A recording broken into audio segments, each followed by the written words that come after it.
Slogan কৰিব লাগিবই হত্যাকাৰীক ন্যায় দিব লাগিবই হত্যাকাৰীক উপযুক্ত ফাঁচি দিব লাগিবই হত্যাকাৰীৰ বিৰুদ্ধে সকলোক ওলাই আহিব লাগিবই ইনকলাব জিন্দাবাদ সংগ্ৰাম জিন্দাবাদ ৰাইজক ন্যায় দিব লাগিবই ৰাইজক ন্যায় দিব লাগিবই হত্যাকাৰীক জেল We want justice.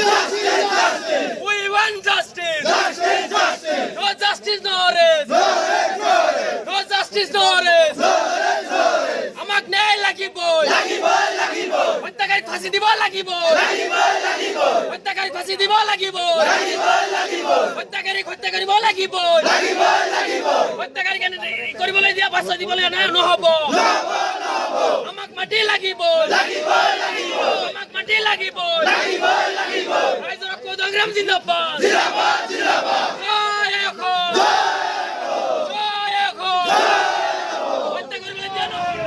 আজি যিদিনাখন পৰা উচ্ছেদ কৰি তেতিয়াৰ পৰাই তেওঁলোকে সদায় ৰাতিপুৱা আহি তেওঁলোকে ভয় ভাবুকি দিয়ে ঠাই এৰি যাবলৈ কয় তেওঁলোকৰ ত্ৰিপাল ছিঙি দিয়া হয় আপোনালোকে চিন্তা কৰক যেতিয়া তেওঁলোকৰ পকী ঘৰ ভাঙা হৈছিল তেওঁলোকে কিন্তু কোনো ধৰণৰ বিৰোধ কৰা নাই কাৰণ এইকাৰণে তেওঁলোকে সহযোগ কৰিছে চৰকাৰক বিভাগক সহযোগ কৰিছে কিন্তু আজি দেখা গৈছে তেওঁলোকৰ ত্ৰিপাল যে ছিঙি দিয়া হৈছে তেওঁলোকে মনত দুখ পাইছে কাৰণ তেওঁলোকৰ এতিয়া সৰ্বহাৰা হৈছে তেওঁলোকে একো নাই তেওঁলোকে অৱশিষ্ট যিখিনি ৰড টিন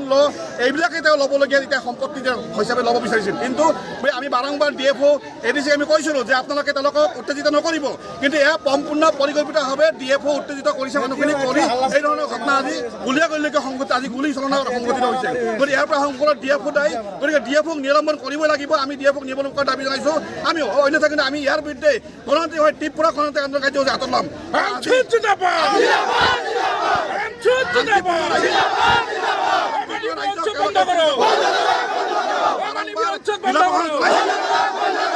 ৰাতিপুৱা পুৱা সদায় আহি তেওঁলোকক হাৰাশাস্তি কৰে সদায় ৰাতিপুৱা হোৱা পাতিবা মানুহখিনি উঠাই তেওঁলোকক কয় যে গছ কাটি দিয়া হ'ল মানুহ গছৰ তলত ছাঁ ল'ব নোৱাৰিব নেকি গতিকে এই ধৰণৰ তেওঁলোকে হাৰাশাস্তি কৰি আজি উচ্ছেদ হোৱাৰ পৰাই হাৰাশাস্তি কৰিছে আপোনালোকে সেইকাৰণে আজি যি ঘটনা ঘটিছে এয়া সম্পূৰ্ণ পৰিকল্পিত DFOয়ে পৰিকল্পিতভাৱে তেওঁলোকক আজি তেওঁলোকে জানে যে এই ৰাস্তাটো কাটি দিলে তেওঁলোকক অলপ বহুত দুখ পাব আজি তেওঁলোকে যি আঁচনিৰ পৰা বেতবাৰী সংযোগী যি ৰাস্তা এই ৰাস্তা তেওঁলোকে কাটি দিয়াত আজি এই ধৰণৰ ঘটনা সংঘটিত হৈছে গতিকে ইয়াত কোনো তৃতীয় পক্ষ বহুতে কৈছে তৃতীয় পক্ষ কোনো তৃতীয় পক্ষৰ হাত নাই ইয়াত DFOয়ে তৃতীয় পক্ষ কাৰণ DFOৰ পৰিকল্পিতভাৱে তেওঁ মানুহখিনি উত্তেজিত কৰি আজি এই ধৰণৰ ঘটনা সংঘটিত কৰিছে মই যোৱা পৰহিয়ে ফোন কৰিছোঁ আপুনি সুধিব তেওঁক মই কৈছোঁ ছাৰ তেওঁলোকক আপোনালোকে অলপ সময় দিয়ক তেওঁলোকে এতিয়া যাবলৈ নিদিব ত্ৰিপাল ছিঙিছিল তেওঁক ঠিক আমি দেখ ৰাহো কৈছে কিন্তু দেখ ৰাহো কি দেখিল তেওঁক বাৰম্বাৰ কৈছে যে মানুহখিনি আপোনালোকে জকাই নল'ব মানুহখিনি শান্তিপূৰ্ণভাৱে আপোনালোকে সহযোগ কৰিছে আপোনালোকে অলপ কঅপাৰেট কৰক